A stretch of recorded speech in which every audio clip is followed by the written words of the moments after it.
Greetings and salutations, everybody. Welcome to another episode of the Snarp Fangle Podcast. I am your host, Jake Metzger, along with my wonderful good friend, David Reed. David, what's cracking? So many nuts. So many nuts. It's going to be a little nutty one as we get into so many nuts, so little time. Dude, I mean, are you packing a lot of nuts? Is that what you're talking about? I think there's a lot of nuts to be cracked open. And maybe not enough time to crack open all those nuts. During our sound test before we started, I was doing a New Jersey accent of some random really white guy from Jersey, and then it turned into a little Adam Sandler. That turned into something else. It was something else. We should have been. You should have been there. If you're listening to this, you should have been there. Because it was a once-in-a-lifetime moment. Unless you're under 18, then you should not have been there. Yeah, you should not be there under 18. Don't want to listen to that. Let's proceed. But is life treating you okay right now, David? How's your life going? I mean, I can't complain. Can't complain. I mean, I could, but it wouldn't do any good. That is true. Always true. Words of wisdom from Mr. Reed over here. Now, I think before we start, should you have a title, David? And what should that title be? Like your gamer tag? I have mine. What's your title? My title's Rob the Butcher. Ah. What's yours? Is it something where it's has involved a cat or something, or your email, or what it was? You know, there's something. I've always kind of liked it. It's. What do you think about David? Oh, that's a classic. We're going to go with David. Oh, man. So today we have each brought a topic to the table of Snarp Fangle, and we are here. Wait, is this what the podcast is really called? Yeah, Snarp Fangle. I mean, I Googled the name Snarp Fangle Podcast, and nothing popped up, so let's go with Snarp Fangle. Okay. Yeah. Wait, did you come up with Snarp Fangle? No, I saw you named some audio tracks on the computer and I'm like, right. That's a funny word. And I remember hearing that in the past. Snarp Fangle sounds good. Okay, I was going to say. Whatever can happen. Yeah, okay, because it sounded like something you know what you're getting into when you click on Snarp Fangle. There you go. This is it. This okay. Is it. Yeah, it sounded like something I would make up. So I was trying to make sure that intuition was correct. I'm all for Snarp Fangle. And this totally isn't our first episode. It's another episode of the Snarp Fangle podcast. Yes, the continuing adventures of the Snarp Fangle podcast, bros. I feel like at some point somebody's gonna write in and they're gonna say, "What's up, my Fangles or my Snarpies?" We're gonna have to put a limit on it, my SF people, I don't know. So anyway, the point of this that you're listening to right now is me and somebody else approach the conversation with a topic. Now we are going to start with I think I'm going to go this week first, and my topic this week is called Fandoms. And throughout my whole life, David, let me tell you, there have been many, and I mean many fandoms I've been somewhat adjacent to or a part of, because growing up, I was a huge nerd as along with my siblings. I mean, let me be real. I was growing up on a farm. There wasn't a whole lot to do. We watched a whole lot of TV. So that's basically the gist of it. There was the usuals like Star Wars, Star Trek, Zelda, Mario, but we weren't super into that.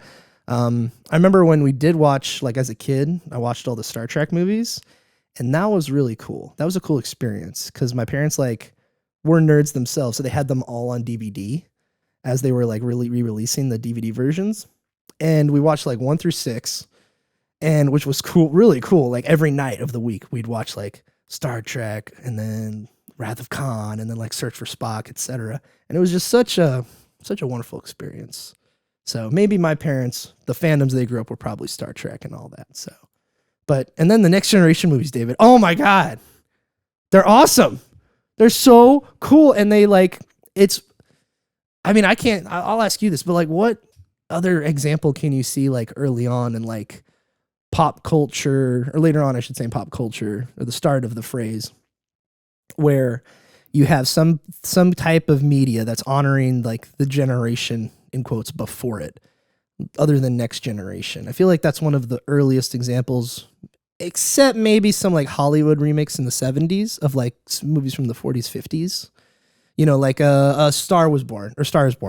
That's an example. Like a remake that does honor what was before, but is doing its own thing on it. I mean, Next Generation, I feel like, is that prime example right there. Yeah, I mean, I feel like the Next Generation movies they tried really hard to tie it back to the original series, which was cool. Yeah. Which is cool because it seemed genuine. It didn't seem driven by, like, you know, we can make some extra money from fan service type thing. Mm-hmm. You know, it seemed genuine from a genuine love of Star Trek overall. It seemed as like where that attempt to tie the two series together in the Next Generation movies came from. So yeah, it's definitely a thing that you don't really see anymore, because now people are all about shameless remakes and reboots that, you know, do no justice to the source material. Absolutely. Oh my God. Like, I mean, you're not going to find Jean-Luc Picard, you know, when he holds Kirk in his dying arms and says, I'm going to leave you. I will carry on the next generation. And then he takes his phaser, David, and he aims it at the guy who was in the remake of Fantasy Island. And he's like, he's just like, boom, shoots him in the head. You know, that doesn't happen at all, unfortunately. But as unfortunate it is, I'm glad they didn't do that, because that would have been really bad. Like, that would be Rise of Skywalker levels of blatant fan service. So let's move on from the Next Generation and talk about some fandoms that, in my personal experience, that I grew up with, and were adjacent to growing up as well. So I think the first one I'm going to get into is Dragon Booster. So for those uninitiated, it started as a show in the mid-2000s on the channel known as at the time as Jetix, is how people pronounced it, or how the commercials always told it to me. It's owned by Disney, later to be rebranded as Disney XD. And Disney's approach to this channel was to rival the more kind of level of quality and tone specifically of like Cartoon Network, Nickelodeon, and the such. And it's basically like, oh, this is Disney Channel, right? But in this part of the day, this portion in the afternoon to evening time when kids are getting home from school and stuff is Jetix. And we're going to make some cool shows on it. Cool shows like Dragon Booster.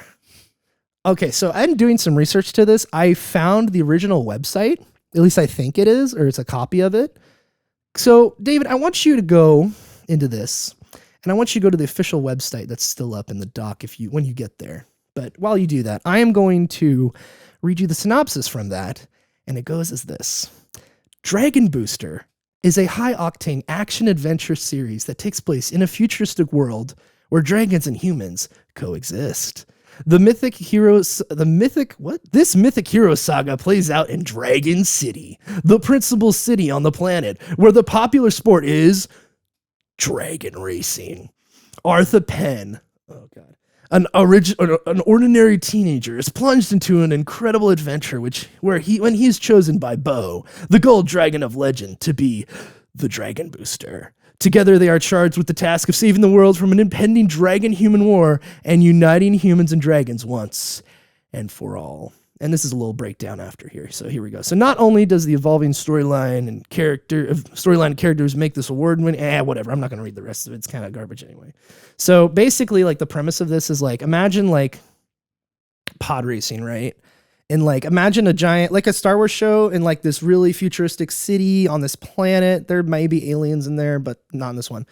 Anyway, this is big city with multiple levels, like the lower levels, the upper levels, and the, you know, the capitalism and all that. So imagine this big old city, right? And this whole planet, but it's pod racing, but instead of pods, they're dragons, and they don't fly.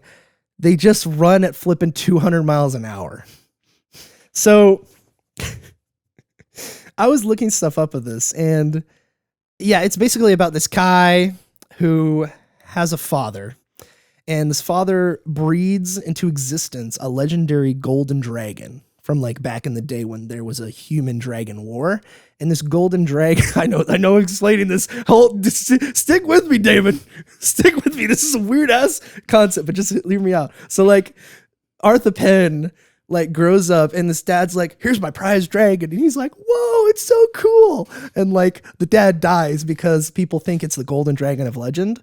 And so there's people who in the corporations and stuff that want to get this dragon because there are bad guys that want a hold of it for some reason for like, I don't know. It had to do with like a war that happened and this legendary dragon chooses a chosen one. It's very hero's journey, the chosen one to ride it and like into battle and everything. But instead of battle, we're racing. So the show was actually pretty big for the time. I remember there were actually trading cards that we'd collect for the show. It was all CG animated, and it was actually created, mid 2000s. It had a pretty good voice actor list, I would say. Like the voice acting was really good. And I just remember watching it. And, as a kid, it's pretty entertaining. But you look at it now, the voice acting's really good. A lot of good character actors in there. And you also have and the animation's not that great. It's actually kind of bad. They reuse a lot of images and videos from like a lot of clips from the first episode. Like, how there's a transformation scene in anime? There's it's kind of like this, where like, he's not naked. Don't worry. He's not naked when he transforms, but Arthur Penn, like he has this like wristband. This is very early 2000s. And he like flips it and he's like, release. He says, release the dragon. And then epic music starts playing. It sounds so ridiculous as I explain this now, but he's rising up from the ground, floating as the armor of the dragon booster is assembling onto his body. Oh, dear Lord. And we thought the show was the shish back in the day, man. It was a heck of a time. And for anybody who wants to look this show up, please, for the love of God, do not use fandom.whatever website, like dragonbooster.fandoms.com or whatever, because that website absolutely freaking sucks. There's no organization on there. Every page is different. They try to make a uniform system out of the fandom domain or whatever they use. But it's all run by fans, which is fine. But the people who own it are garbage and there's too many ads. So don't go to dragonbooster.fandoms, whatever. Go to Wikipedia. That's better. So I'm going to get into a little bit of history of the show. If you go and watch clips of this, like watch the intro, it's entertaining. It had some good humor, I would say, but it definitely was of its time. It's very much Beyblade-esque in that sense.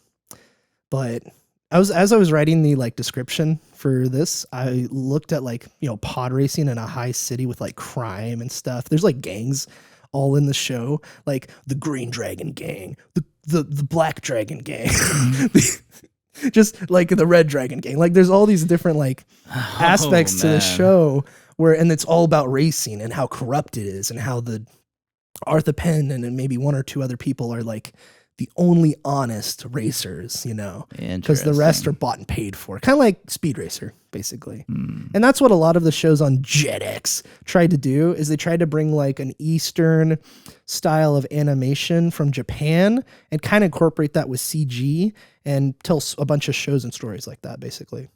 Shout out to another great show that I don't have listed here, but was also on at the time, called Get Ed.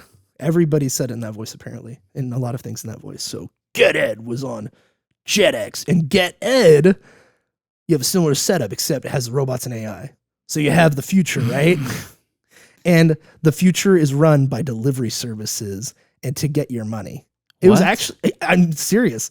This whole show was about 5 kids working for this guy named DJ, who was like this old hippie.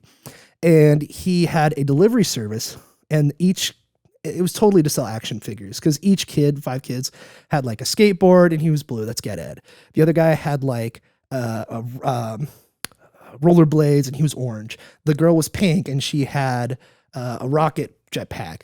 The guy was green, and he had, the orange. Yeah, one had like a motorcycle and blah blah blah, and so on and so forth. But Get Ed was actually super entertaining. Like the intro, bro, it's a banger of an intro for Get Ed, because it's about this kid Ed, who's one of these kids who's delivering for this old guy, And the whole future is run by these corporations that want to sell stuff and get it to people as fast as possible. And one of those competitors is a small business called, I don't remember what it's called, but Get Ed is part of it. And they deliver packages. And once the package is on the street, it's open range for any of the delivery people to get it to steal it and get it to the person first. Really? Yeah. It was kind of interesting watching it because you're like, now you look at Amazon and UPS and stuff. And imagine if it was like Mad Max out there where they had to get your package out on time as fast as humanly possible because there was money behind it. And that's how they made money. Whoever delivered it, get the pay. That's Get Ed. Wow. Yeah. Now back to Dragon Booster. It was kind of like that same era and the same forte of Eastern animation involved with CGI that wasn't that great. To be honest, not very good at all. But people who did that CG animation was called Nerd Corps. And Nerd Corps went on to do a bunch of different shows, and they were purchased and bought by different companies, liquidized and brought back.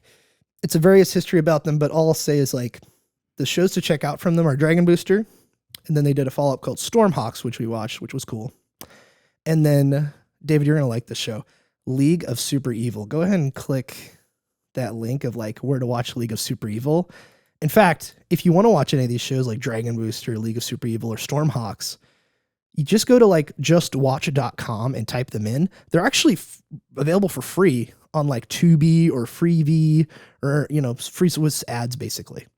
So just if you're interested, League of Super Evil, David, is so funny. It's like taking these guys who are super evil, or they try to be super evil, and they have like costumes and everything, but they all like live together on the same block and they're really terrible at being supervillains. It's really funny. Like they have a little girl that like is super smart and builds like robots and stuff to help stop them. And she's like, "You're bad guys." And she thinks it's part of a game. And they're like, no, it's her. She's a hero. We gotta watch out for her. We gotta get away with our evil plan. Evil. We're evil. It's like got a dog character that's like super crazy. And it's like this little red demon looking guy is like the, whatchamacallit, he's the leader of them all. And you also have all across these three shows, you also have all the voice actors from Dragon Booster returning. So they worked frequently with this company, Nerd Corps. Unfortunately, they've been like bought and sold several times. They're Canadian. This was a Canadian show. A lot of these were Canadian shows. So on and so forth. And we had like this weird obsession with Dragon Booster. I don't know what it was. Like we were just obsessed with it to the point where like Adelaide and Chelsea found out they can record with a camera, right? So they make little movies at home. They found out they can press pause and record. And then what they would do is they would play VHS reruns that we had on Dragon Booster, record specific parts, and then basically like edit it together just with the video camera and play music in the background. It was insane what they were able to do with such little technology and at their whim. So anyway, there's a lot behind the show. I remember one thing where like Adelaide tricked me as a kid because I had I can't remember the guy's name, the leader of the Green Dragon, but he was a big hulky guy and his name was Fist something, Green Fist, I don't know. And he was a really rare card to get, and I pulled it randomly out of a pack. And she's like, "Hey, I'll give you this guy from the Dragon team, and he's really cool. He's a really rare one too." I'm like, "Huh, sure." And I'm like, I'm looking at the new one, and I'm like, "Wait, what?" And then she took the other one. I'm like, "That's not fair." And then it was like this huge thing where I tried to steal, in my mind, this card like probably 3 or 4 different times to get back at her. But I was always found out about it before I was able to do it successfully. Oh my. So a lot of history behind Dragon Booster. It's a fun watch. Animation's not that great, but overall it's a good time. Have you ever heard of Dragon Booster or ever hear about the Nerd Corps or their shows? I probably did watch a little bit of it at some point, but the problem is that when those type of shows would have probably really appealed to me when I was really young. Yeah. But by the time that by the time that they came out, I was kind of over that. You were listening to Walk Like a Camel and stuff. You were bobbing your head in high school, just jamming, skating. You were just doing all kinds of crazy kid stuff. Which, speaking of crazy kid stuff and adults who probably shouldn't be watching this but are watching stuff, is our second fandom, My Little Pony. Friendship is magic. And so, as you can see, I've listed here a couple things, and we're going to go over them real quick. So let me hop on over and describe a little bit of what, if you don't know what My Little Pony is, it was an animated show in 2010. Hasbro made it because they wanted to sell toys. This is like, I think at this point they were at the third or fourth generation of rebooting it, because there's definitely those types of properties and shows that just get rebooted constantly to sell toys, like Transformers, Turtles, that kind of thing. And My Little Pony is one of those. And in 2010, Lauren Faust, who actually worked on like Dexter's Lab back in the day and a bunch of Cartoon Network stuff, was basically given with a company as well to make a reboot of My Little Pony. And Lauren Faust went on and created the show, which included six ponies. And I'm going to go over them real quick. You have Twilight Sparkle, played by Tara Strong. You have Spike, who isn't a pony, sorry to get your hopes up. He's not a pony. He's a little dragon that's her assistant, played by Kathy Wesseluk. And her friends. So Twilight Sparkle needs to figure out what friendship is, apparently. So you're like, okay. She goes to Ponytown because she's been cooped up in a library her whole life because she's obsessed with gaining knowledge. She's a scholar, David. A scholar, I tell you. So she meets the likes of Applejack. I'm not going to go through the voice actors, whatever. You can if you want. So Applejack, who's the farming one. Rarity, who's the snooty, fancy one. You got Fluttershy, who's the shy one. And you have Rainbow Dash, who's like, yeah, adrenaline. And then you have Pinkie Pie, who's on crack. So that's basically who you have in Equestria, which is the name of the land because Equestria means equestrian horses, that kind of stuff. And they go through and they solve their problems with their friends. Believe it or not, Jake. Yeah? I am quite well acquainted with My Little Pony. This is part of me showing the audience what this is. No, I bring that up to say that out of all this stuff this is something I'm actually familiar with. All right. I actually watched the first 2 seasons. Oh, the two-parter intro. Oh, 2 seasons. Wow. I know I watched the first season. I don't remember if I watched the second season, but I think I did. Yeah. Because it was a thing, man. We're gonna dive there into was it. I wasn't super into it, but I had friends at the time who were into it, and I watched it to kind of Ian, bro. Yeah. I watched it to kind of humor them, and you watch 2 seasons of a show to humor somebody. Well, I mean we did you watch parties, right? We essentially a lot of our hanging out back in those days was we would just watch anime or watch some show or whatever and just watch it together at one of our places. And so My Little Pony was one of those. Wasn't there a time, I think I heard about this back those years where you guys were watching it, I think at Richard's house, right? And Gerald comes in, he's like, "What the hell are you guys watching?" I don't remember anything like that. I don't think we watched My Little Pony there. Oh, come on, Richie. Dude. I think we only watched it at Ian's place. Okay. But yeah, so you're well versed in this brony fandom, which we're about to dive into. Are you ready to dive into it, David? Are you ready? Let's do it. Okay. Screw all this background stuff I wrote down. We're going to jump straight into bronies and memories. So speaking of watch parties, Adelaide and Chelsea, I remember watching this. Okay, so my first exposure to this was like, it sounds so bad. My first exposure to this we've had internet for a couple years at this point because we got it really in the late 2000s. So it was a while. And then Alan and Chelsea are like, hey, this is the new My Little Pony show. Here's for a song on YouTube we want to show you. And I'm like, I have better things to do in my life as a 13-year-old or 14-year-old, I can't remember how old I was, than watch a freaking My Little Pony show. Get the heck away from me. But they were like, you know what? Just 4 minutes of your time is all we need. And 4 minutes was all it took, because I sat down and I watched this show, or this clip, which was a song called Winter Wrap Up. And let me tell you, man, this song, I don't even remember the song, man, but I was watching, I'm like, dang, this is like really good music. What the heck's going on here? What, huh? I'm like, yeah, whatever. And then as I'm watching, I'm like, dang, this is actually really like well written, I guess. And it's entertaining. Why is this My Little Pony show entertaining?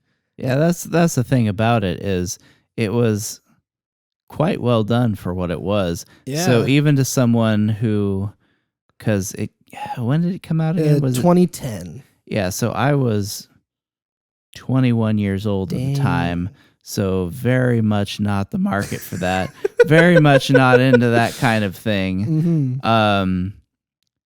And even as a 21-year-old male who's the show's clearly not intended for, I couldn't help but notice how well made it was. Yeah, and it was made in Flash. Like that's crazy. And there was that quality. And then as you go into, I think season 2 is when you really got to see the quality up too as well. Like you watch season 2 compared to season 1, and it's like there's like shadows on the ground. You're like, whoa, there's like shading going on that wasn't there before. Like a lot of TLC and care was put into the show even before season 2, in season 1. Like I can think of all the songs. I can think of the certain episodes with like Fluttershy and Rarity and all this stuff where you're like, wow, these are actually like not only like, you know, kid show where you have lessons and stuff, but you also like, you're kind of invested in these ponies for some odd reason. And it's peculiar, man. It's such a weird example of a more innocent time, I'd say, in pop culture. We'll get there, but but I'm talking about like there was a point where like Adelaide and Chelsea went to like a brony watch party where like they sat down, I think, and watched like 6 or 7 episodes, and it was just all adults, and it was all a bunch of people like what you would do. And like they had couches set up, food, everything, and they were like recording their buddies. And these are all straight men, as far as I was aware. And they're like singing to the songs and loving it. And I'm like, as a kid, I'm like, this is kind of weird. But I mean, hey, I guess if whatever you're into, I mean, it's a good show, you know? So I just find it very perplexing. And even more perplexing as you get into the fandom of it, David. Yeah. Whoa. I think the whole, we're gonna ignoring some of the more concerning elements of brony subculture, just the more straightforward, normal aspect of brony subculture. I think it was like a sense of innocence, I feel like. Well, I think it really speaks before you get into the subculture stuff. I think it really speaks to just like a sense of like, I almost want to say like morals. Yeah. I mean, like it's almost like this. It's almost like it spoke to a moral framework that was maybe missing in these people's lives before, or something of that nature, you know. Maybe it was just all the camaraderie of it, you know. But I think it spoke to something that was missing, that this show sort of acted as like a substitute for. Like finding your inner child, I think, in a lot of ways, maybe. I feel like that's at least some aspect to it. Maybe not a major part, but it might be. I mean, different people might have found different things in it too. I think it spoke to. I think it was just a weird moment where a lot of people found the show as like a substitution for needs or desires that had gone previously unmet in their lives, you know. So I don't know how. I'm probably not explaining it very well, but I don't know how to explain it either, to be frank. I mean, it's such a weird phenomena that it's like, it's hard to explain it away because it's like, it's very weird. I mean, there's a documentary out there, which I did not know, called Bronies, the extremely unexpected adult fans of My Little Pony. It's like 2 hours long. I cannot wait to sit down and watch this to see what it was about it. It's on YouTube. You can watch it for free. The channel is John Delancey, which harkens back to our Star Trek mentioned earlier, because John Delancey was actually Q in The Next Generation, and he was on My Little Pony as like a main antagonist at one point that turned into multiple episodes later where he becomes friends with the ponies, where he's Discord. And it's like, wait, what? And they gave him like a song and everything. The song's awesome. Like, if you take anything away from this episode, listen to the song from, listen to his song on YouTube called A Glass of Water, Please. It's really cute and adorable. And it's just like him being sick in bed and the ponies are trying to take care of him. And he's like, I just want a glass of water, please. And then it just goes on into, Discord from there. And it's just really cute and delightful. So, but as we dive further into the fandom and bronies in general, which are described, I guess, as you just say, adult males that like My Little Pony. But I guess bronies are also like women too. Yeah. Because there's Pegasus sisters, which is the official term from the fandom. I think bronies is the overarching term for the fandom. Are you a brony, David? No, absolutely not. Okay, me neither. I was pretty into this, but I wasn't like super into it. I feel like a lot of these examples I'm giving are mostly my sisters. Like I was into Dragon Booster and Get It and all that good stuff. But My Little Pony I wasn't super into, but I appreciated it from afar, kind of like anime, I wasn't into My Little Pony. It was more, I watched it more or less to humor the rest of my friend group who were actually into it. Seriously. And so, was it just Ian or was it more? Well, Ian was the main. He's the main. He was the main one. Mane. He was the main. He was the main one. And then the others were into it a little bit for a time. Yeah. And wasn't like Michael into it as well? No, really? No. Oh. Because growing up during this time, I remember hearing rumors of like, whoa, they watch My Little Pony? That's kind of cool. What? Like, this is like during the shift days and all that. Yeah, that's so he was never into it. Okay, gotcha. So it was. Come on, Michael. Him and I were kind of the outliers on that. We were not into it at all. Yeah. In fact, I think Michael had probably already moved away at that point. Okay. So I don't think he was ever part of that. The bronies. So I was kind of like the odd man out, just like, okay, I'm here, I'll watch it, whatever. Mm-hmm. But despite not being into it at all, I was shocked at how well made it was, how well done it was. Yeah. And the voice acting too. Like, I mean, you got Tara Strong in there, who's been a staple in the industry for a long time. And you also have just a bunch of other people. I think even they brought back some of the voice actors from the original, like in the 80s, that were voiced some of those ponies. I mean, they really like paid homage a lot to what came before. And that's what we're going to get into as we get into further fandoms. We'll talk more about that. But yeah, you have the extremely unexpected adult fans of My Little Pony documentary to check out. You got to hear that. And then, David, I need you to click on the top 100 fan songs by year. So I found this, It's at mlpfanart.fandom.com. I hate fandom.com. They're horrible. But this was a list of like 2010, 11, and 13, and 12 and 13, I think. Or maybe 11 and whatnot. I was scrolling down. I'm like, oh, cool. Top 100 Brony songs, which were made by the fans, right? There's 100 of them. What? Oh, that's cool. And so I'm looking through them. And as I'm scrolling down, it kept scrolling. And it kept going. And it kept going. And it kept going. I'm like, wait, what? Wait, what? And I look at it. It's top 100 by year. So you have about 300 to 400 My Little Pony fan songs on that list.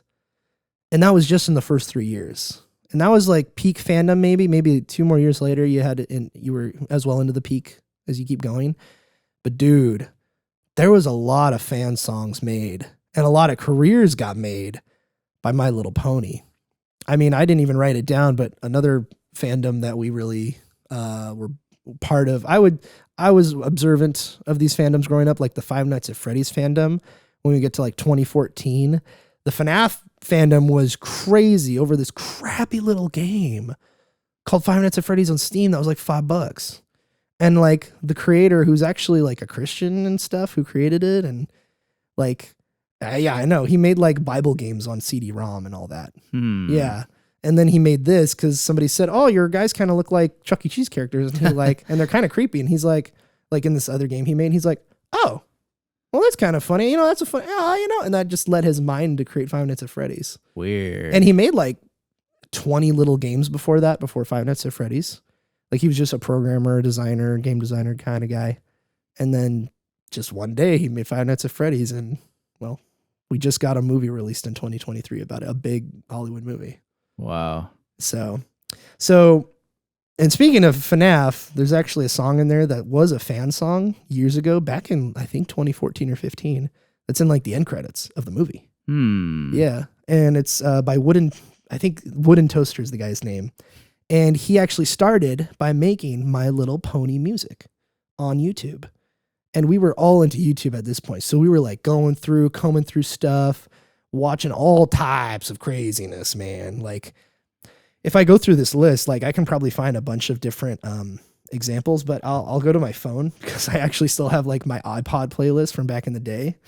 And so let me see. So I'll just name a couple of them. I have Supernatural. Oh wait, that's not a Milo. That's a Gravity Falls song. Never mind. But the guy made My Little Pony stuff, so it's in here. Okay, so we have Don't Mind at Night, which is a parody of Last Friday Night. We have Pixel Rush, Rainbow Factory, which is a creepy dubstep song, which actually is kind of like foreboding and cool. And then there's a bunch of rap, David. There was My Little Pony Brony rap called Beyond Her Tomb was one song. I have Picture Perfect by Mando Pony, which I need to do more research, but apparently he got into huge controversy in the fandom later on. Wooden Toaster, I followed a bunch. He did a song called Louis the Lab Rat. Just a bunch of really interesting stuff. September, which I think was a pony at one point.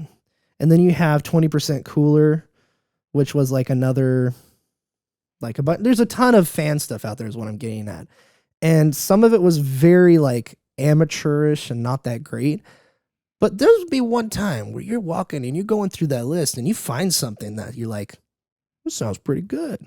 And it was a lot of people's first time getting into like the chip tune, into your Pro Tools on Mac, and really making stuff and being creative and carrying that creativity from something they loved into something that's not really aimed at the fan base of that show was aimed at, but it's aimed at the Brony, this amalgamation that was just unexpected and created for that. And so the YouTube boom at the time really played into it as we carry through the 2010s.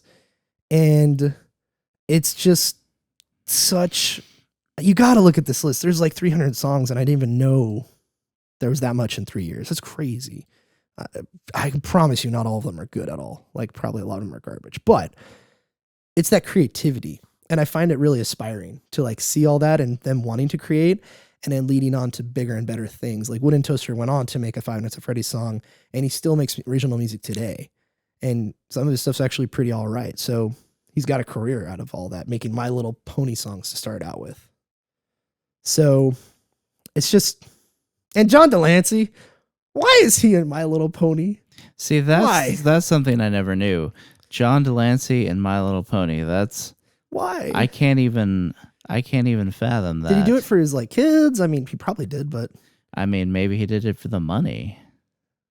Ooh, okay. I mean, John Delancey isn't exactly probably isn't a rolling in dough. No, it's a good point. Yeah, so I didn't really think of that. I would imagine it was more or less a kind of, you know, getting a solid paycheck kind of thing, which there's nothing wrong with that. Yeah. But it blows my mind that, like, you saying that is the first I've ever heard of that. That blows my mind. It looks like, from what I'm seeing on IMDb, he did a lot of, live action TV series after Next Generation. And he was a character actor, it looks like. He was in a lot of different things. But I'm looking through, and some of the first like voice actor stuff he did was, it looks like there was an animated show or a TV movie. And then there was like, I think Assassin's Creed Revelations, he was in that. And then it looks like from there, he just went off and did voice work. And he's in Dota 2, he's in Family Guy, and then he's in My Little Pony as well. I mean, it's pretty interesting. StarCraft 2, XCOM, just a bunch of different things. Yeah. Yeah. That My Little Pony money.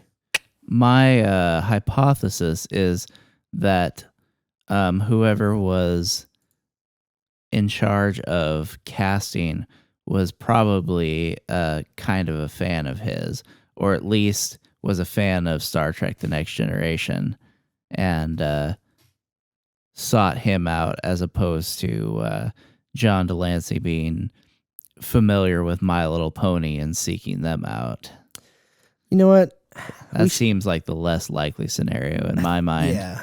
I think you're probably right. I think I remember hearing something about the casting. Like, they're like, oh, what? That's John Delancey. And then I feel like the bronies had an effect on that in some aspect, because this was later on in this show. Or no, was it season 2? I don't remember. But anyway, yeah, John Delancey, who knows if he would even be there if who knows if the show even would go on for 9 seasons if the fandom for bronies wasn't there, Because you have kids who want their parents to buy stuff, right? But now you have a whole adult fan base that you can still advertise to kids and sell like a crap load of merch and make tons of money off of it. Yeah. And then, I need to watch this this bronies documentary. It's on John Delancey. The channel on YouTube says John Delancey, so I don't know if it's his YouTube or just a person that named it that. But yeah, that apparently he's also like a producer on the film as well. It's only like 90 minutes. Interesting. So, I think Lauren Faust also is. I think they actually made this to like kind of archive the show and educate people on it, which is interesting. Now, the next step I want to go to, David, is a video, and I'm going to have us watch this at the same time. Are you ready to watch Friendship is Manly? And do you remember this at all? Friendship is Manly, huh? Yeah, Friendship is Manly. I have it right there. The link. Go to YouTube. All right, are you there? I am there. Okay, hit play in 3, 2, 1. All right. Friendship is. Can you hear it? Yeah. Okay. Watch this. Do you remember this? You seen this? You're invited to Goey's birthday. Spike is not invited. Oh my God. I've never seen this. You've never seen this? Oh, I've definitely seen things like this. Oh my God. I have definitely seen things like this. This is. I don't know what's. Just keep watching. We got to watch the whole thing. It's only a minute and a half. Oh God. He's got a balloon. Should I say she or he? Come on in, guys. Oh my God. What? Oh God. Oh no. Oh, why is oh my. And they're dancing like in the show. Oh good God. Oh. Oh my God.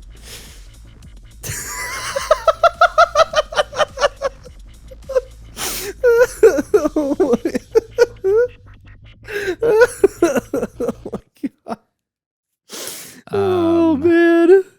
Oh, animators are another one that got their start in My Little Pony on YouTube. Dear Lord. Oh my God. Just that's the kind of that's like more of the lighthearted, funny stuff that you see on YouTube. I mean, But God Almighty, wow, calling that scared me straight, David. Calling that lighthearted, I think, is a little bit of a stretch. But yeah. Oh man. What are your immediate thoughts after watching that? I mean, honestly, after the My Little Pony stuff I've seen, oh yes, that's that right. doesn't even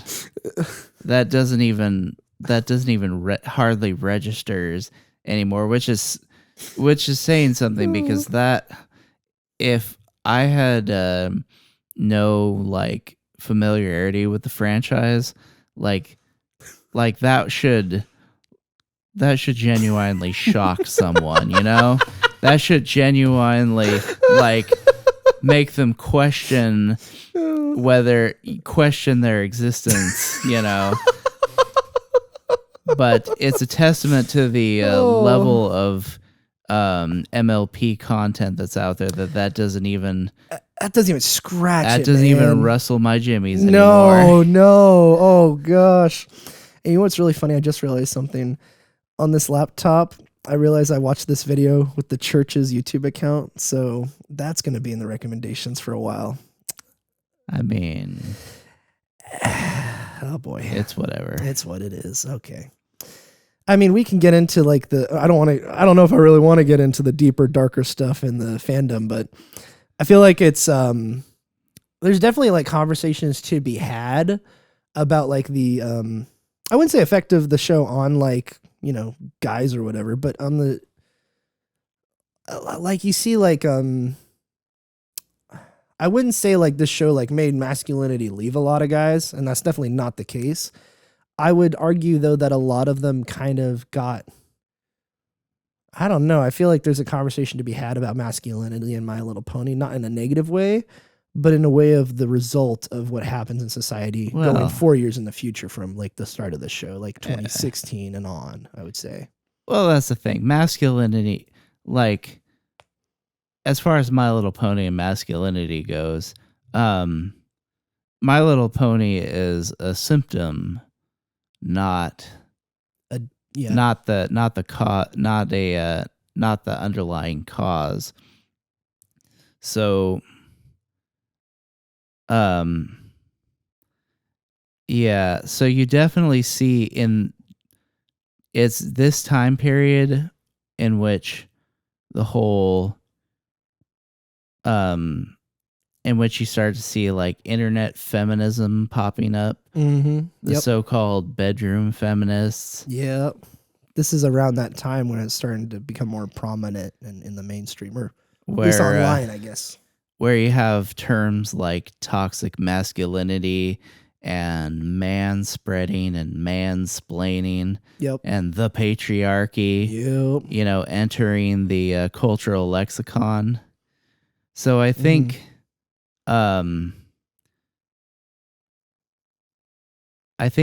for a certain segment of the population, what you might call traditional masculinity had been kind of circling the drain for a few years, and so I think this My Little Pony attracted the kind of guy who had already kind of undergone this sort of demasculinization, or had never been brought up knowing how to be masculine in the first place. I feel like media like My Little Pony and potentially a lot of others going forward kind of also throw a wrench in the mix for a lot of people trying to find like their way in life in the aspect of masculinity and becoming who they truly are and their identity. I mean, when you don't have Christianity, like we've talked about before on the show, you really turn to nearly everything to kind of fill that hole in you, whether it be siding with a political ideology because it fills that hole of belonging somewhere, or a fandom, or something else online, like a group of people. Like it says here, like 4chan was a big distributor of like the tale of like, yo, bronies, you know, My Little Pony's kind of cool, but also we know also 4chan was like a bunch of different things going on there as well. And I feel like a lot of people kind of tried to find their place in the world. And I feel like this kind of threw something in there as well. But I feel like a lot of shows have, honestly. I mean, you look at Modern Family. I feel like, I don't know why I named that one, but there's other shows that were really, really big that really kind of also, I don't know how to describe it. I don't really know how to articulate it well. But some extent of like, you trying to find your home or something. And this dude definitely caused confusion, I guess. Yeah, I mean, I think this... Ian turned out just fine, by the way. Well, yeah, he turned out fine. He turned out fine. But you're turned out fine. You're good. I mean, it's not that... I don't know about me. I think it might have thrown something into me. It's not that watching My Little Pony, you know, does irreparable damage to a person. Or it does, and what you watch Friendship is Manly, and it scares you straight. It's like, oh my! Like I said, that doesn't even scratch the surface. That we're not even going to go in. Rustle my jimmies. It doesn't rustle the jimmies. No. I don't think there was anything necessarily harmful about adult men liking My Little Pony. There's nothing harmful about it. It's a symptom of a rising issue. It's a symptom of, I think, belonging is belonging is what you kind of hit the nail on the head there. Belonging, the desire to belong is a primal urge in humans, and when you don't have that in the way it's been done for thousands of years, that is family structure, community, church and all that. Church, then you start turning to other things to find that. Yeah. And I think My Little Pony provided that in a way that other shows could not, because it was so well written, and the whole overarching theme of the show was basically morality. Yeah. Oh, yeah, absolutely. Like morality was the central driving force behind the story of the show. So you had, and that morality stems from Anglo-Christian values that we've grown up with in the West. It comes from that good old-fashioned stuff, as they would say today. And I feel like the positivity that My Little Pony brings is something to be celebrated. Yeah. It was definitely unique in that I think people discovered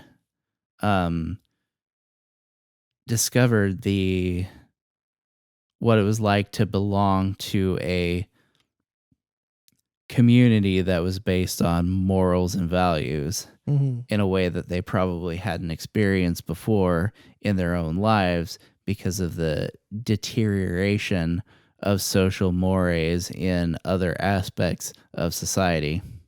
Yeah. I mean, you also, around that time, you had other like video games too that kind of champion that, I would say. I wouldn't say like Minecraft's like a subject of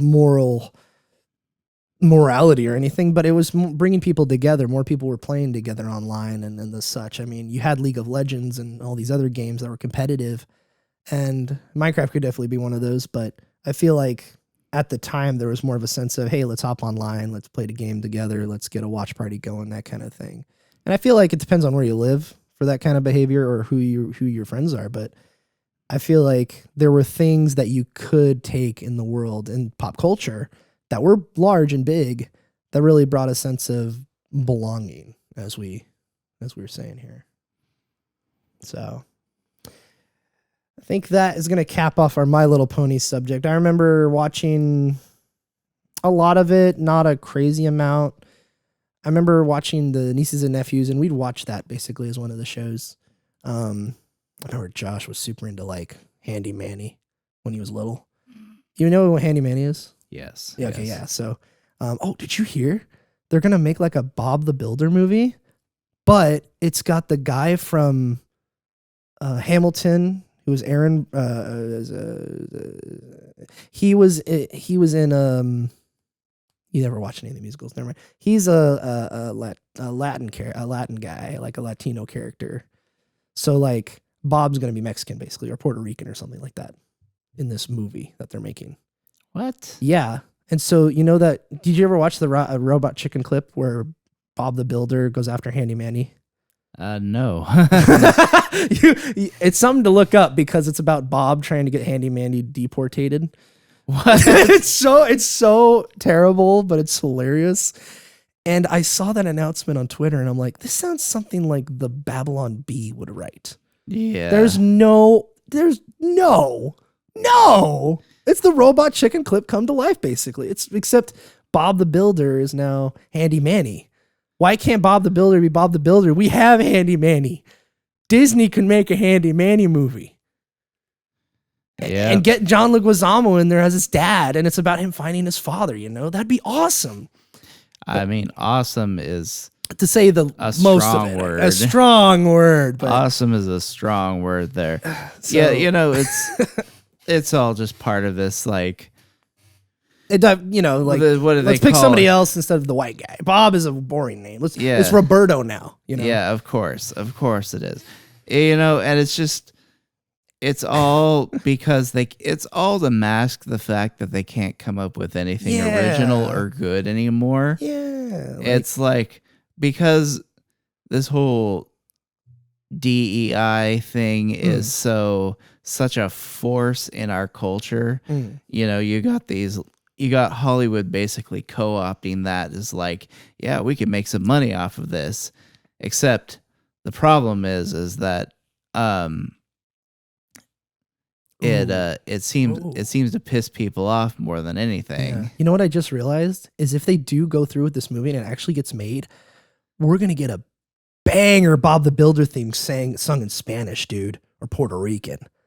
I'm kind of excited now. I'm not gonna lie, that sounds kind of cool. Like it's gonna be like a remix.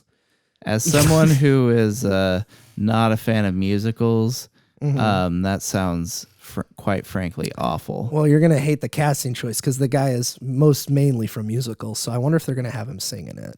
Yeah, he's gonna sing the main theme. Oh, I didn't even think of this. Wow. Yeah, that's a thing too. Is like Roberto. I'm the Builder or whatever. Yeah, I'm not gonna be anywhere near this movie. Yeah, I'm just no. Speaking of not being near anything, like you wouldn't go near a giant slimy turtle. Let's talk about very briefly the Teenage Mutant Ninja Turtles as a fandom. This will probably be one of the last ones we do. But I remember so you had 2010, you had MLP, right? And we're going through different things, and then one day at the comic shop, we find a comic shop in town at Chico, and we're like, oh, we never heard of this place. Let's go to the comic shop. Free comic book day. That sounds great. And then Adelaide, who does not become a big fan of Turtles later on, buys Laird and Eastman's like original or like omnibus of the first comics they did, or the run of it, like the original comics of the Teenage Mutant Ninja Turtles. And she's like, oh, you know what? I'm gonna try something new. I'm gonna go and read it. Why not? I'm gonna buy it right now and go home and read it. And I remember like watching her read it because I think I read a little bit of it, but as she was reading, she's like, oh, it's pretty cool. It's all right. And then around that time, Chelsea's like, oh, hey, they did a recent reboot of Turtles as a CG show on Cartoon Network, or no, Nickelodeon. And we're like, oh, okay, cool. Let's sit down and watch this. It's like episode 6 or whatever. Let's watch it. Sit down. And we watch it and we really like it. And this is like the third iteration of the Teenage Mutant Ninja Turtles. And I mean, I don't think I need to explain what the TMNT are. I think we all know that by now. But I mean, I remember she bought it. Chelsea and Lexi become like obsessed with the show, mostly because of the voice acting in it. Which, do you know? Have you have any knowledge of the 2012 reboot of TMNT, the show? No. Let me read off some of the casting of it. Okay, this is all CG anime, by the way. You have Rob Paulson coming back. He was in the 80s. He played Raphael. Now he's playing Donatello, so he's the nerdy guy. You have Greg Sipes as Michelangelo, who was Beast Boy in Teen Titans, the show. So he's like, whoa, bro. That's exactly how he talks. You also have Sean Astin as Raphael. And he's doing more kid stuff. I remember there was a Disney Junior show called Special Agent Oso, and he was the main character in that. Anyway, you also have Jason Biggs as Leonardo, who was the American Pie guy. The main guy in all the American Pie movies. So like, obviously, they're all doing this for their kids, which is, that's cool. And then later on, Jason Biggs, like something happens where they kick him off the show and they have to have an excuse for why Leonardo's voice changes to Seth Green. And the excuse is his throat was damaged by Shredder during like a firefight or something. And he's like, hi guys, how you doing? And it's like this normal Seth Green voice.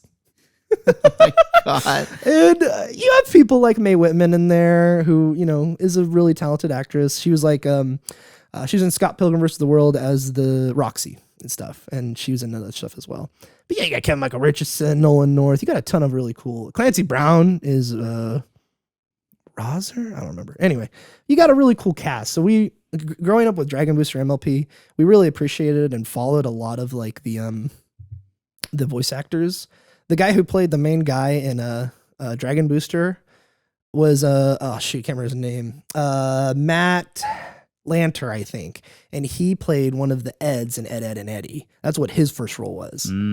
He was that, and then he got the main role for Dragon Booster. So it's cool to watch like their journey in their career. So we were like super into voice actors and following their journey, and to see this, we're like, whoa, this show is stacked. So there's that aspect. How the characters and all the writing was pretty decent, pretty good. I think it's actually probably one of the best reboots of TMNT. The show also went on for 5 or 6 seasons, which is impressive, like 2012 to 2017. And the intro was a really cool rap, like legit cool, I mean, rapping Teenage Mutant Ninja Turtles it's like goes peanut back butter and jelly, man. Goes back as far as Ninja Turtles goes back. Yeah, because after we watch this show, we're like, what other TMNT stuff is there? So we go watch Chelsea and Lexi and all of them go and watch the old movie, the original like live action movies, and they're like, "Wow, these are fun to watch." So they had never seen the live action movies before. We had zero exposure to TMNT besides like maybe commercials. Really? Yep, no history at all with turtles, and that's what's so interesting. Like you buy one random thing from a comic shop, that's the little domino, and then the big domino over here is like Adelaide and Chelsea and Lexi having a huge watch party at their house, and they're like watching the season finale. Oh no, the big domino is the new reboot movie that came out, the CG movie that came out last year, and we bring all the nieces and nephews to the theater to go see it. That's the big domino, and it was super super cool. Like just to go back and Chelsea went way back. This is when she found out piracy existed. So she pirated the 2003 show and watched all of it, and she loved it.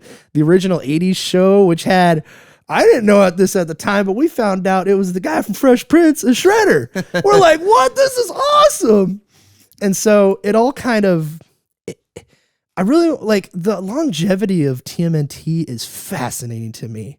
And the translation of it to like comic, to show, to games, everything. It's crazy. What's interesting to me though is just the idea that like you guys had never had any TMNT exposure. Never. And just like out of the blue we're into it. Like because Chelsea and Adelaide are like only like a year or two younger than I am. Yeah. And I grew up watching the old live action movies, and I think there was a cartoon show that was on when I was a kid too that I watched. But by the time the series that you're talking about came out, I was no longer interested in Teenage Mutant Ninja Turtles. So it's like crazy to me that like you guys went all this time with just no exposure to it at all, then all of a sudden, bam, you're into it now. It was so weird to like just jump into that fandom, and like they were super into like Deviant art, and so they would like draw pictures and post them and everything. So there would be MLP, there would be all these different things, and TMNT was one of those. And then there's a lot I can go over with TMNT. I think it's such a cool. I think it's really neat. I like TMNT a lot, but I'm not like a super fan or anything. I just really, really, really appreciate it. I think it's interesting how like even like Rise of the TMNT, which was like the later 2010s, and the new reboot. Apparently, there's one called Tales of the TMNT that are coming out in a year or so this year. So another reboot is happening. This is like the sixth or seventh reboot of the show, and it keeps going. And now it's on Netflix and stuff. And just Easton and Laird did good. They make so much money. It's crazy. If only we can get a Last Ronin game. So that's we'll probably never get it, but oh well. So anyway, let me see what else we got. I think that's it. I don't think I'll go much longer. I have other ones written down. I'll go in real quick. You have Undertale was huge. That was in 2015, 15. An RPG that they were super into that I could care less about. Yeah. God. Transformers. Adelaide is like Chelsea and Lexi loved TMNT, right? But Adelaide's was Transformers. I mean, we had the movies. We had the original show. Transformers Animated was one reboot show. Transformers Prime was the one right after that. Of course, Beast Wars. Can't forget to mention Beast Wars. And I think that's about it for me. I want to ask you this, though. What are some fandoms that you've actually never been a part of, like shows you've never even seen, but you hear like they're really popular, like you hear people talk about, oh, I love watching this show, or oh, it's really great, or I love this film series, but you like never took any interest in it? Let's see. One of the big ones, I think, this is kind of far away from the realm of My Little Pony and That's all good. That's all good. Teenage Mutant Ninja Turtles, but in my mind it qualifies as a fandom. Is Game of Thrones. Ooh, that's a good one. Yeah. So many people, dude, that I know, everyone, as so many people are way into Game of Thrones. So many people I've been like adjacent to so many Game of Thrones conversations, dude. Yeah. And I've watched like maybe bits and pieces of like one or two episodes, but like by and large, it just never grabbed me. So like, you know, I've gone my whole time that Game of Thrones has been, the whole time that Game of Thrones, the show, has been around, hearing all this buzz about it and all these people talking about it, and not just on the internet or on TV, but like people in my life too being super crazy into it and stuff. And I'm just like, no interest. Yeah, same here, man. Game of Thrones is something that is like, I could obviously care less about it. I've been intrigued by it. And I've actually I started the first episode, but I went to bed. It was like a half an hour, and I'm like, I got to get up early. I'll watch it later, and I never finished it. So that's where I'm at, and like, you know, hearing about all the disappointment with the ending of the show, you're like, do I even want to watch it? You know, at this point, yeah. Or the reboot not reboot. What's the new show? The dragon one that's like Game of Thrones in the past. House of the Dragon. House of the Dragon. I heard great things about it. It's like, you know, the hottest thing on TV. Like, it's super great. Like, it crashed HBO Max's website when they first launched it. Like, that's how many people watched it. Like, it's huge. But honestly, like, I don't know. That's not something I'm really interested in. Any others for you? See, that's the big one. What's the other one? Walking Dead. Ooh, that was a thing for a hot minute there. Yeah, and it's still going. Is it still going? Well, not the main show. They ended that, but you have like, I want to say 3 or 4 spinoff shows that are going right now. It's too much Walking Dead. That thing needs to go and die and not live long like a zombie as that it is. Yeah, I mean, I guess it's perfect in a way. You know? Yeah. The show has become, The Walking Dead has become one of the walkers. Dude, absolutely. It's crazy. And like, oh, that's funny. There was like a game released last year called, I think it was like Dual Destinies or something. And it was a really cheap game that was like garbage. But the concept was awesome. It's like you take the show, like the first 3 seasons, but you can make totally different choices for the main cast. Oh. It's kind of like the Telltale games, but it's like the entire story of the show changes. Like instead of Shane, who's like the rival to Rick, instead of him going this one path and like eventually dying, he lives and Rick dies or something like that. So it's like really, really like interesting concept, but a terrible, terrible execution. Oh my God. I've never. It's still going. Ugh. I've never heard. I did actually play a demo of one of the Telltale Walking Dead games, and that, I don't know how the whole game was, but at least the demo of that was pretty fun. I played the first, like the season 1, I think the one you did, and I played through it all. I highly recommend it. Like, it's really good story. The choices you make do affect it in a way. And just the relationship between like Lee and the little girl you meet along the way is just so heartwarming and great. And it's just such a well done story. Like The Walking Dead season 1, or the game season 1, is genuinely, and it's totally original. It's in the universe. It's totally new characters. You have no idea. None of the show characters pop up at all. That first season's really special. It's really good.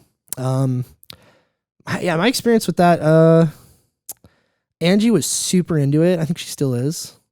And she actually sat us down and we watched, I think, the first 5 seasons. And it was kind of nice because she fast forwarded all the like filler, which was really nice.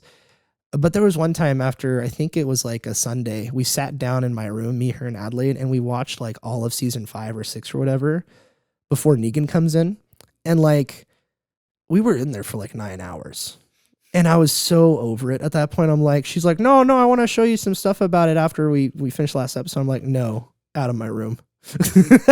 I was like kind of rude, legit. I was like, I think I'm done. And after that, we never watched any Walking Dead again. So, and I don't really have any desire to go back to it. It's whatever, but yeah. Yeah. Oh, you know what? This whole fandom thing reminds me of is it's so interesting to me talking about fandoms, because even though, well, those chair squeaks are going to be audible. Oh, dang it. Oh, well. I tried to hide it, but oh well. It's fine. Yeah, despite being what you would call a nerd, I really was never into fandoms.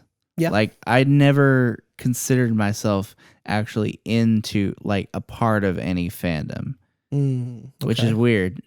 You know, I've been a nerd all my life, and fandoms are always a thing that I kind of observe from the outside, except for one thing. Ooh, and do that tell. was Do tell. Star Wars. Ooh, yeah. Yeah, you were on those forums. Yeah, Star Wars. That was definitely a love of mine from a very, very early age. I remember I saw the original trilogy. I was real young. It was sometime in the 90s. It was before Phantom Menace came out. I was really, really young because Phantom Menace was 99, I want to say. Uh-huh. So it was sometime before then. So I was pretty young, and like just randomly one day, my parents brought home A New Hope on VHS from, the video rental store. Right. And I watched it. We watched it, and I was like instantly hooked. And I was like, okay, we got to watch they told me that there was 3 of them. I was like, okay, we got to watch the next one the next night. They're like, okay, we will. So the next night we watched Empire, and then for whatever reason, I can't remember why, but we couldn't watch Return of the Jedi immediately the night after that, and I was like, come on, we gotta watch. And I was just immediately into it, to the point where just even waiting a couple days to watch Return of the Jedi was like I remember it being almost unbearable. Yeah. How long was the wait? Do you remember? It was like a couple of days. Dang, that's forever as a kid, man. Dude, like that's a long time for a little kid right there. You know? Yeah, and so I remember like being way into it. From an early age, I watched all the I read all these these Star Wars fan magazines. Ooh, yeah. That I think they were monthly or something, and I would get them in the mail, and I would pour over each issue multiple times. And then I had this collection of it was almost like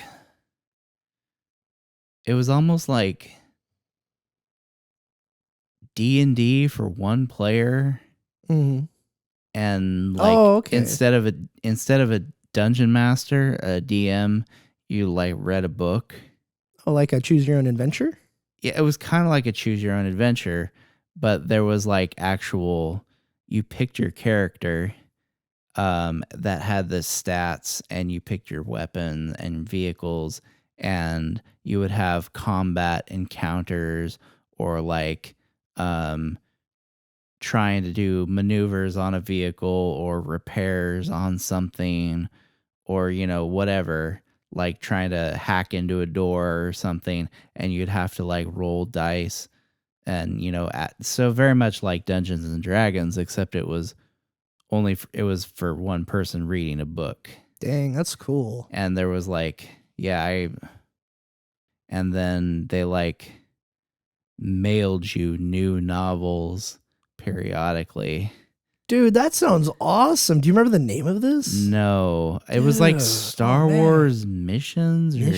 Oh. I don't even remember, but it was weird. But I was looking back on it now, it was super weird, but I was way into it. Yeah, it's like a magazine, right? You'd get, or is it a bunch of books? Yeah, it was a bunch of paperback novels.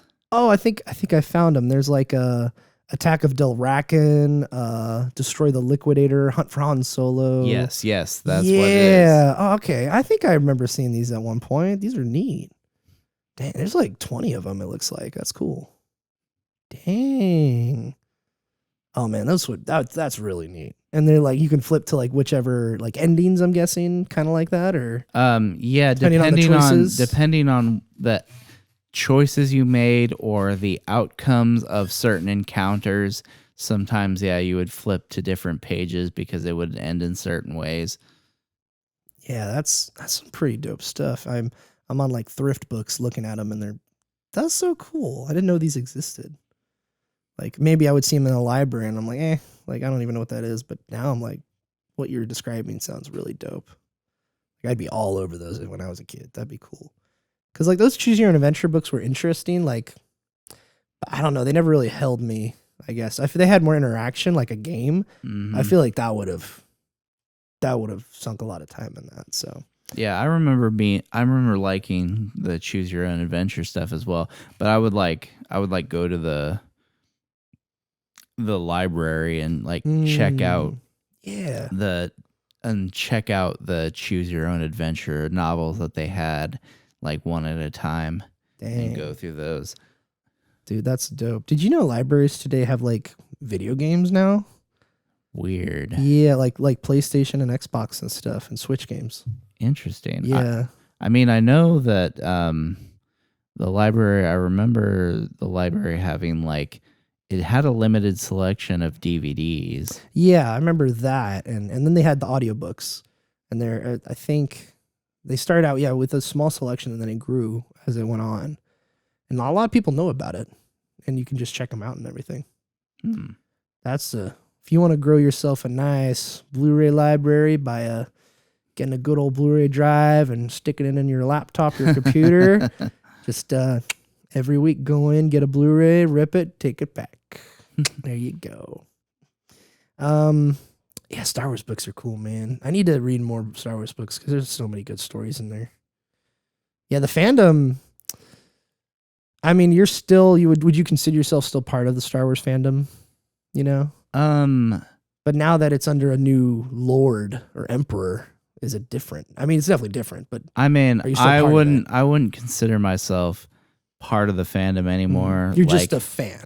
Yeah, like not I a don't fandom. I don't consume Star Wars merchandise anymore, other than, you know, I've seen the movies and I've watched some of the shows that have come out, but by and large, my interest in Star Wars has very much waned.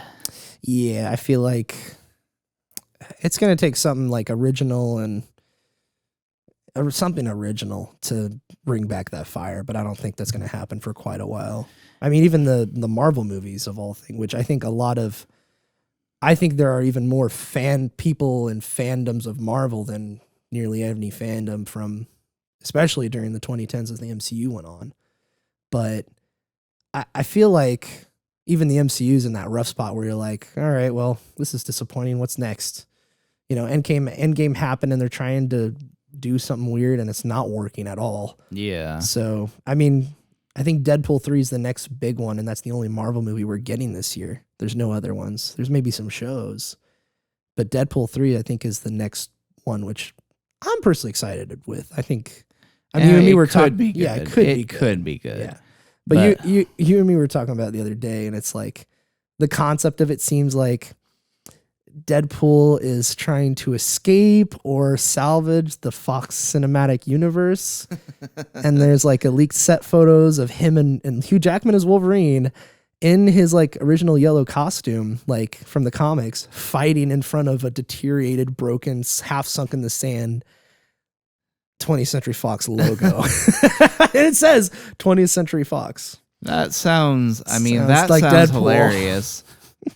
My only fear is that the movie the movie turns out that's the funniest gag in the whole movie is whatever that represents. Yeah, and they said it's R-rated, so it's it's a hard R. There's gonna be violence and language and all that good stuff. But I feel like my fear with that is this movie's gonna be like. I feel like it's going to be cameo for cameo's sake, man. I mean, they're talking about having Ben Affleck back as Daredevil in a scene. Like, that's the level of, like, a fan service we're at right now. It's rumors, of course. I mean, I wouldn't call bringing back Ben Affleck as Daredevil back fan service. That's like... Yeah, that's like some kind of weird inversion of fan service. Yeah, the like not official, but like confirmed things we know is Jennifer Garner is Elektra in some part of the movie. Storm is back. Halle Berry is Storm. Some of the X-Men people. Every time Michael Fassbender or James McAvoy, who played the young Professor X and Magneto. In like the rebooted movies they did like a little bit ago, every interview they are basically asked if they are going to be in it, and they say, we can't really say anything. So which basically says, they're probably in it, And Patrick Stewart's probably going to be in it and all this stuff. So it's like it's going to be a crazy movie that I think people are going to be super hyped for. But I feel like it's just going to be all. I feel like it's going to be all cameo and no cotton, if that's a phrase. I don't think that's a phrase. All cameo and no cotton, no fiber, no meat to it. No substance. No substance, yeah. All cameo and no substance. So. Yeah. I mean, that's kind of the default expectation for most movies nowadays is no substance whatsoever. Yeah, well, even like because Doctor Strange, the last one that Sam Raimi actually directed that one, and that one was just chock full of cameos. It seems for cameo's sake. Oh man, I can't. Oh, that quote of that. I think it was a HuffPost article that I was reading about Doctor Strange, like Benedict Cumberbatch's Doctor Strange, characterizing it as him as an annoying magical Squidward. I remember hearing about that. Yeah.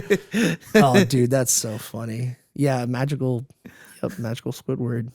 I mean, it's pretty on the nose when you think about it. Before we exit the fandom stuff, I think I asked actually the sisters, Elaine, Chelsea, and Lexi, what their thoughts of stuff was, like in terms of being modern fans of or part of modern fandoms.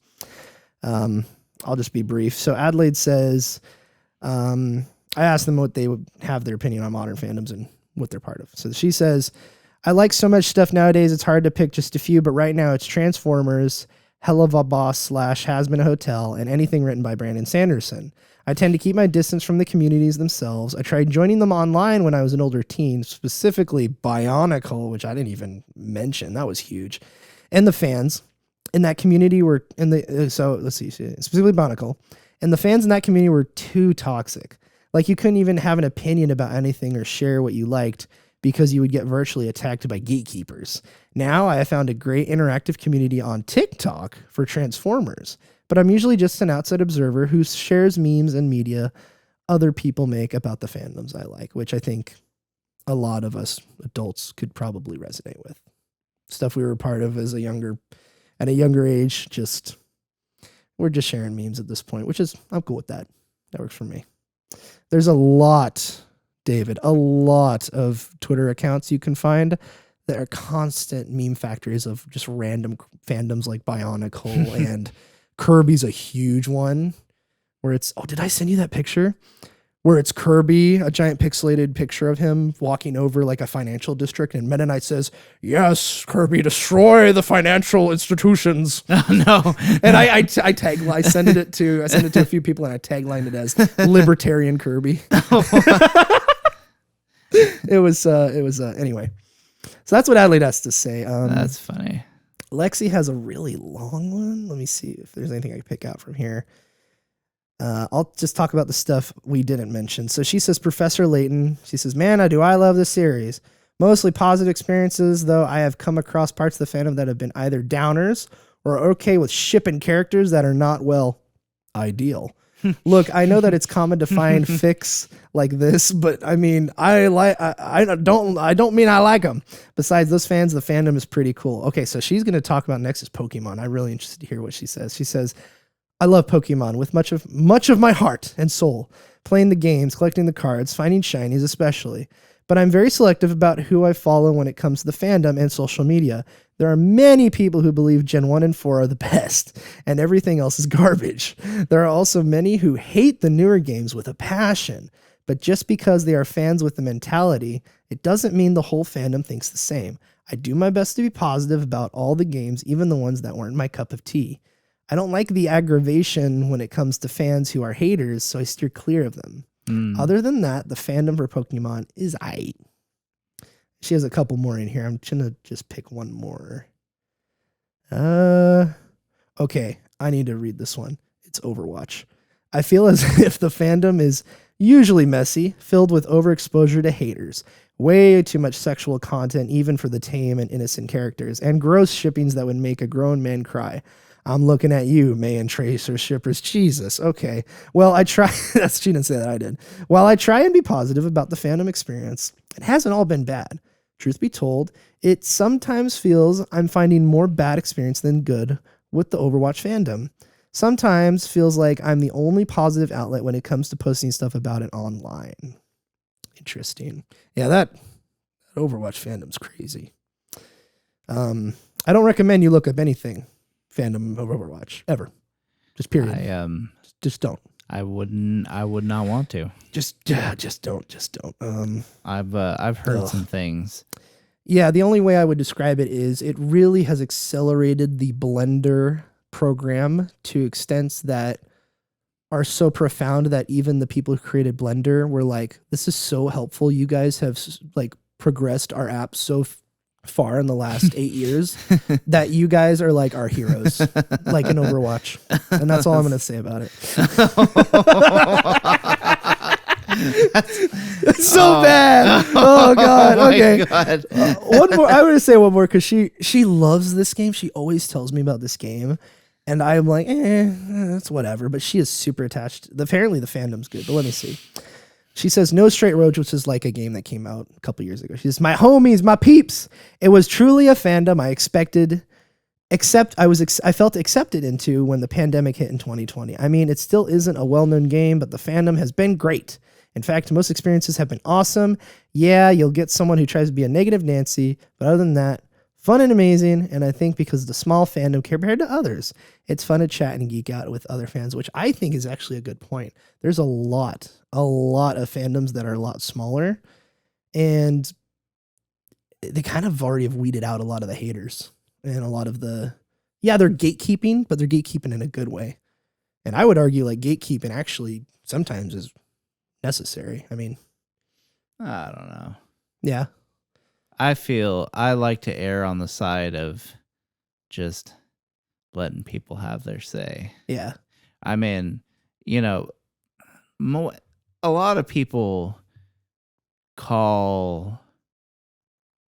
like to throw around that word haters. Like that's a big thing. You're just a hater. Like that's a big thing in the Star Wars fandom, and that's one reason why I'm definitely glad I'm no longer into it to the degree that I was, because people throw around this word hater when you just simply point out the poor state of modern Star Wars movies and TV shows.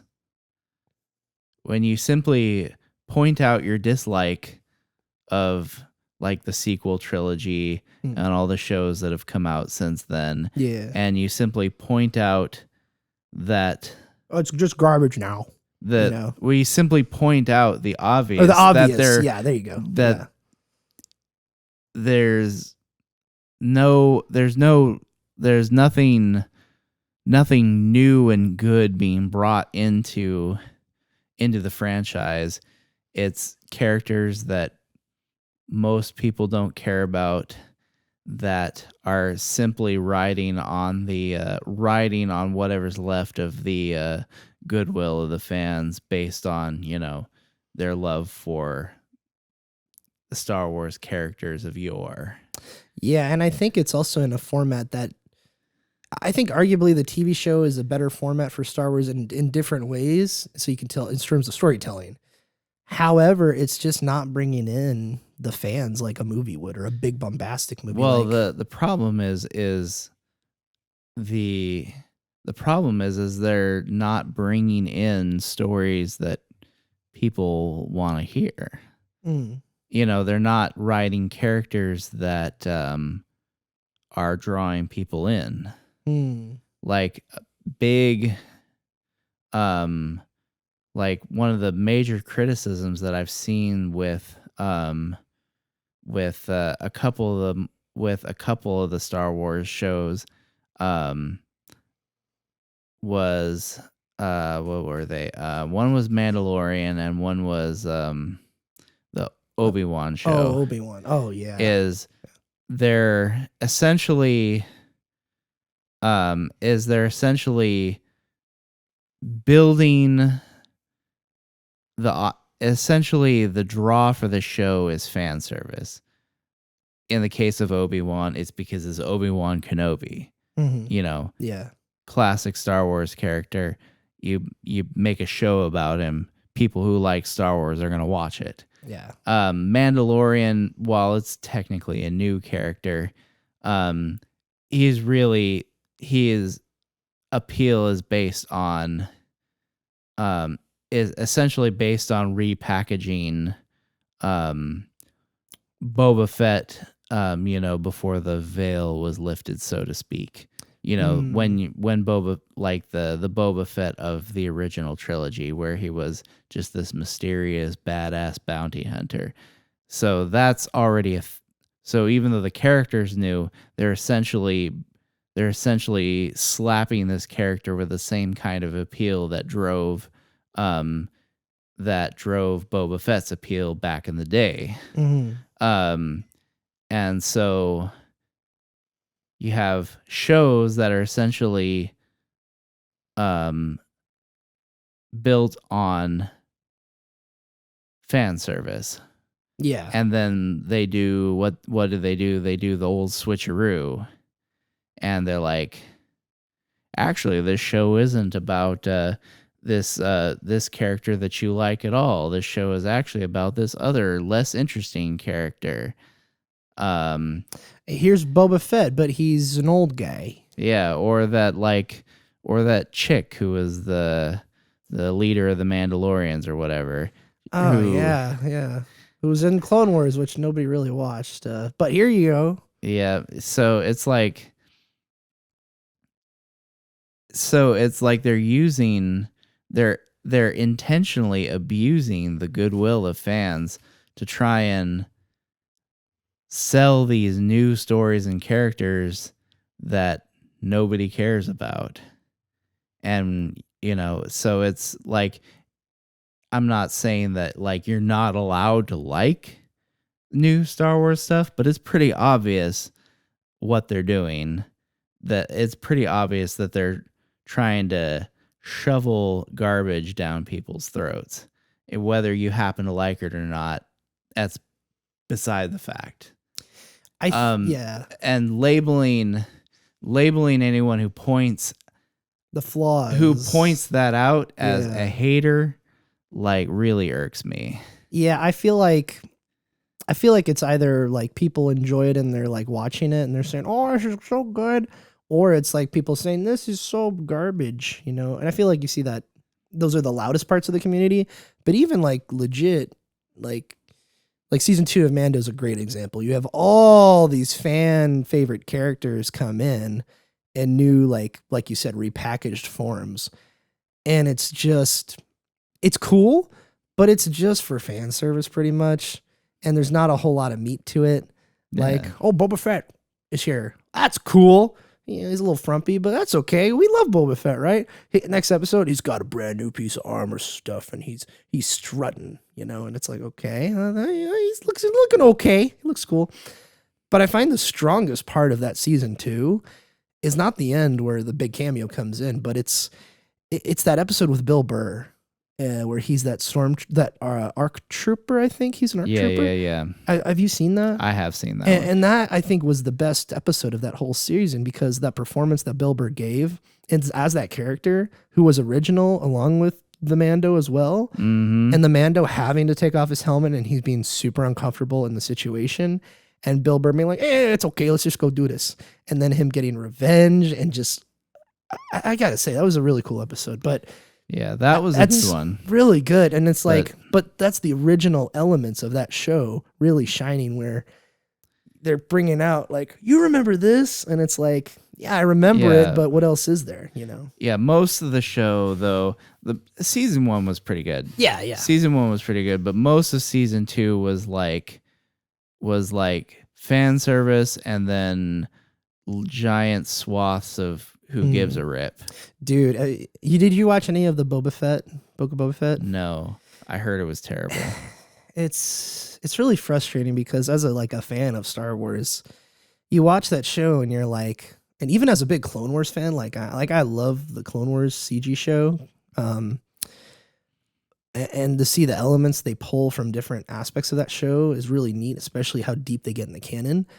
However, I feel like a lot of it is surface level stuff that they'll bring in, like a character or that there's no reason of being there, or like something else that happens where you're like, this is cool, but it's like makes no sense.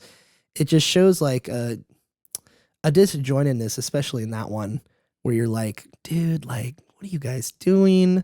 You have so much good material from all the books you could pull in. Like, it feels, it's frustrating, to say the very least.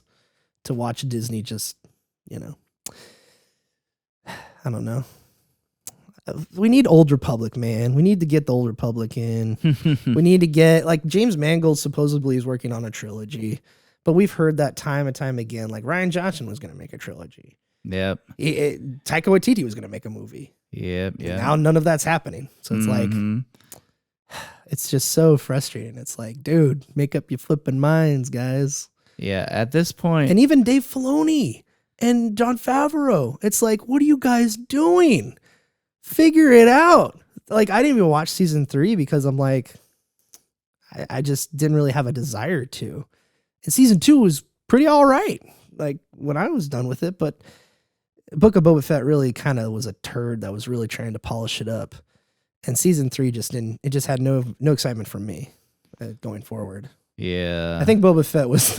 I think that was the one that got me, David. Where I'm like Rise of Skywalker was one thing, but going to Boba Fett, I'm like, all right, it's over. And this is, whatever. Yeah, I remember.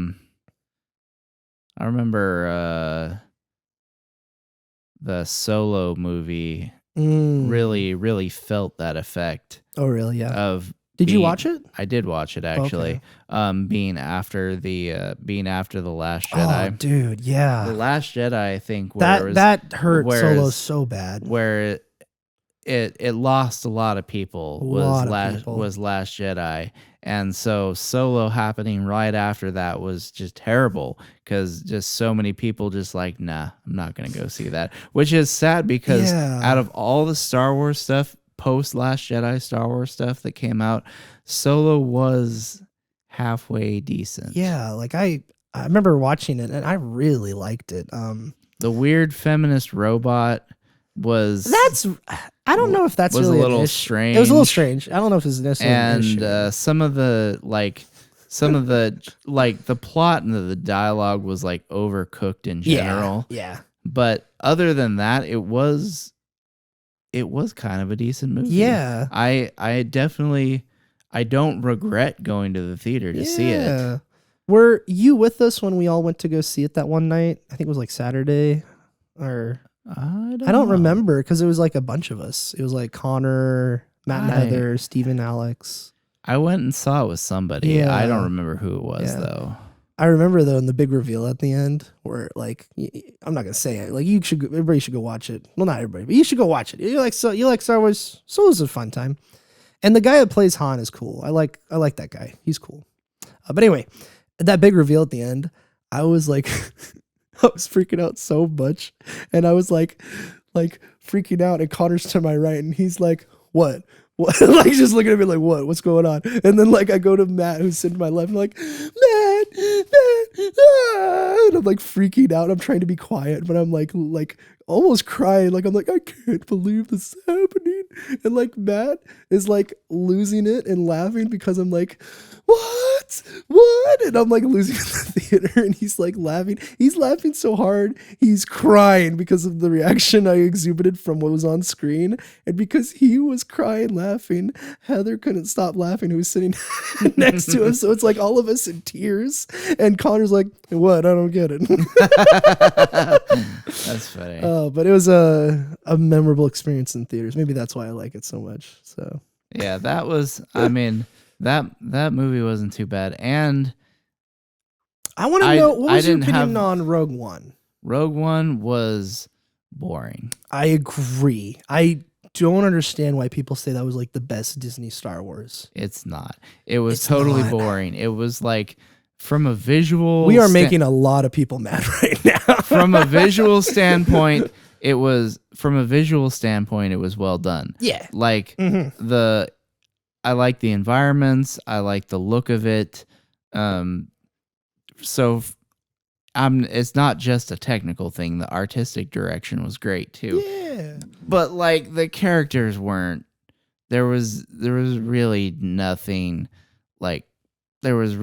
compelling about the characters, and the story was just like, it's like, why did nobody ask for the deeper retelling of this particular section? And for that to be the second film they green light as well was like, this one was the green light?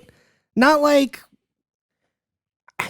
I don't know. It's so frustrating because you're like, this was the story you guys want to do next? What? Huh? I don't know. It boggled my mind going into it. But I remember watching it and I'm like, this is cool. This is cool. Star Wars Force Awakens was cool. Yeah, this is cool. I like it. And then like watching a breakdown on YouTube from a video essay basically of the plot and the characters and the way they talk, the motivations, I think there's a whole conversation we can probably do on video essays and how the positive and negatives from like, kind of like what I was talking to you about earlier, like don't let the fans or people that influence you have a dominant effect on you over your opinion. I think that's a conversation that's separate. But taking into a positive effect, looking at that and seeing the flaws pointed out really stood out to me. I'm like, yeah, what I want is characters in Star Wars.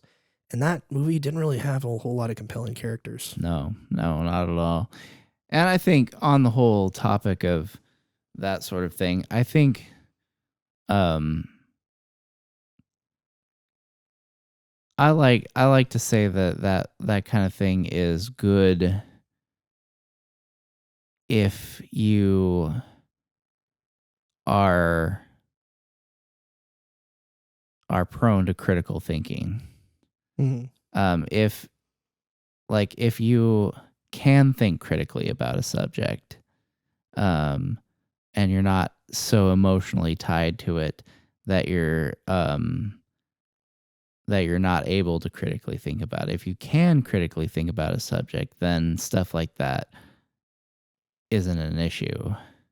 Yeah.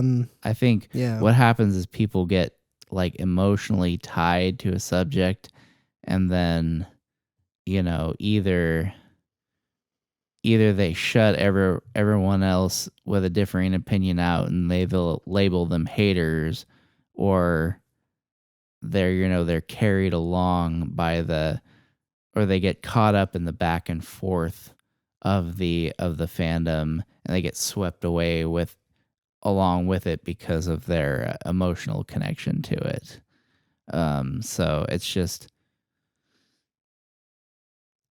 yeah. Yeah, and I think that emotion just carries into like all the negatives about fandoms in general. Like that's where all the arguments happen online. Your emotions get caught up into it, as well as like having the love or even nostalgia of something just completely block your receptor of thinking critically. And I feel like it's always been this way on the internet, but I feel like it's the biggest cause of so much discord in communities, especially Star Wars. I mean, especially a lot of things, I guess, but I don't know. Toxicity in fandoms is kind of weird, especially I think Last Jedi was like the thing that broke a lot of people, not just of the movie, but because of the reactions of people online, those that defended it and those that criticized it, and the butting of heads.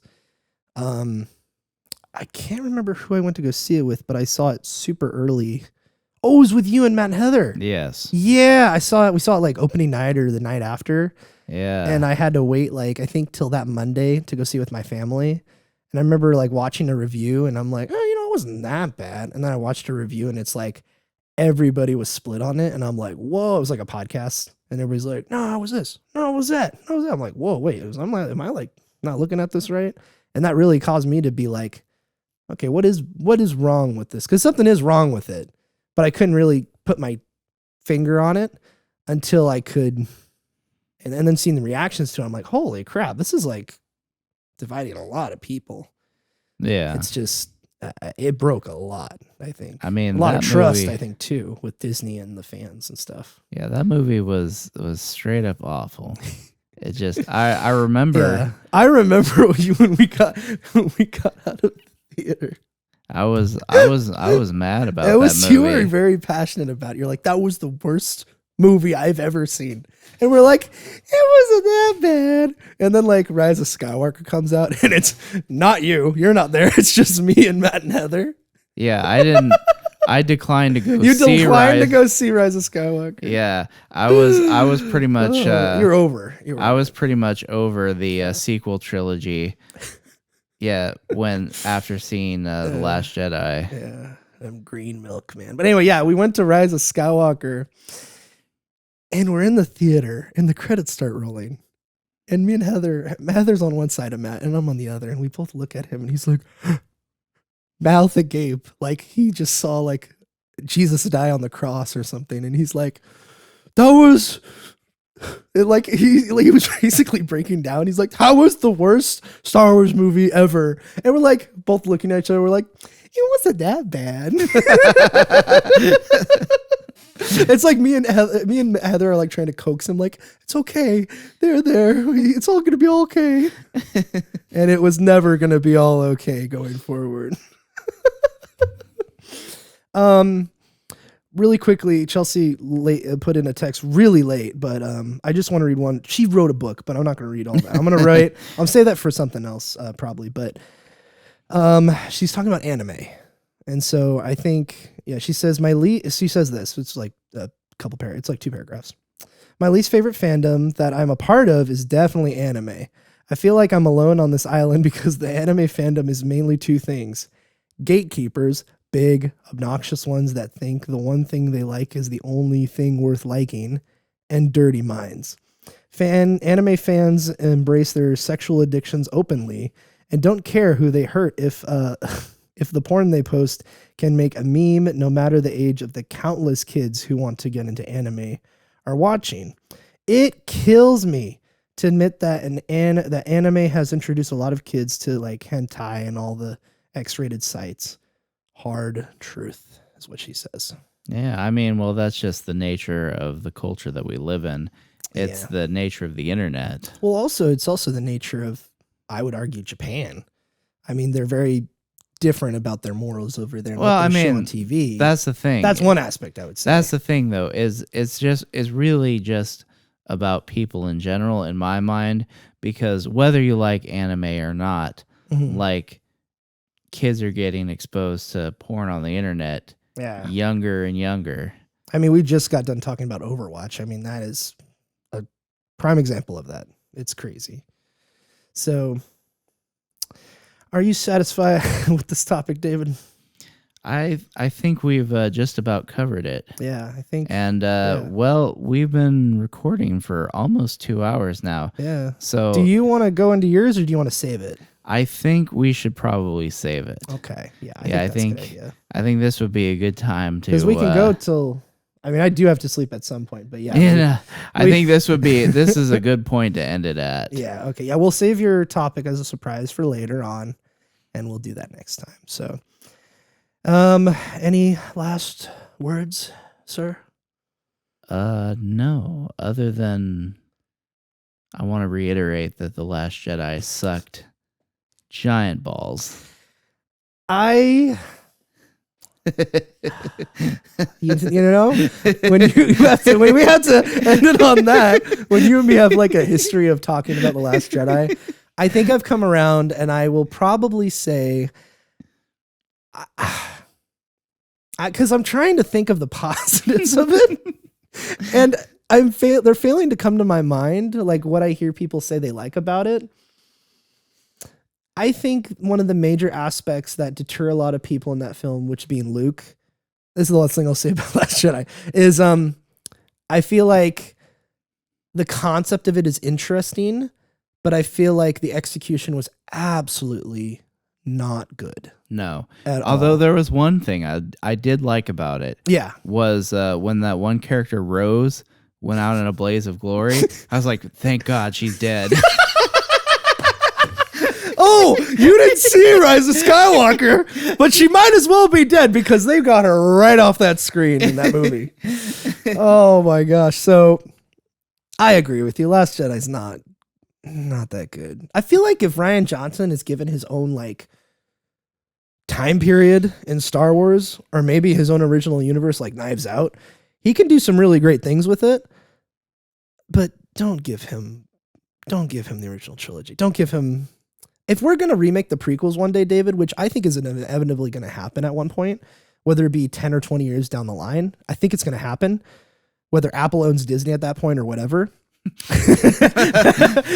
I think when that does happen, please, for the love of God, don't give it to JJ or Ryan. Just give it to like, okay, here's one. Give it to Edgar Wright. Give the prequel remakes to Edgar Wright and let him loose. Hooah! Edgar Wright Star Wars. Like, we almost got an Edgar Wright Ant-Man, which would have been cool. But give us an Edgar Wright Star Wars. Give me that. Oh, the soundtrack, David? Oh, the soundtrack of an Edgar Wright Star Wars? Oh, wait. We can't use, like, copyrighted music in a galaxy far, far away. So, well, never mind. And with that, ladies and gentlemen, thank you so much for listening to the Snarp Fangle Podcast. Me being Mr. Jake and Mr. David over here. We thank you so much for taking the time and to listen and to hear us out. And hopefully we have made some entertainment and enjoyment in your life by listening to this. So anyway, take care and stay safe. See you later. Bye-bye now.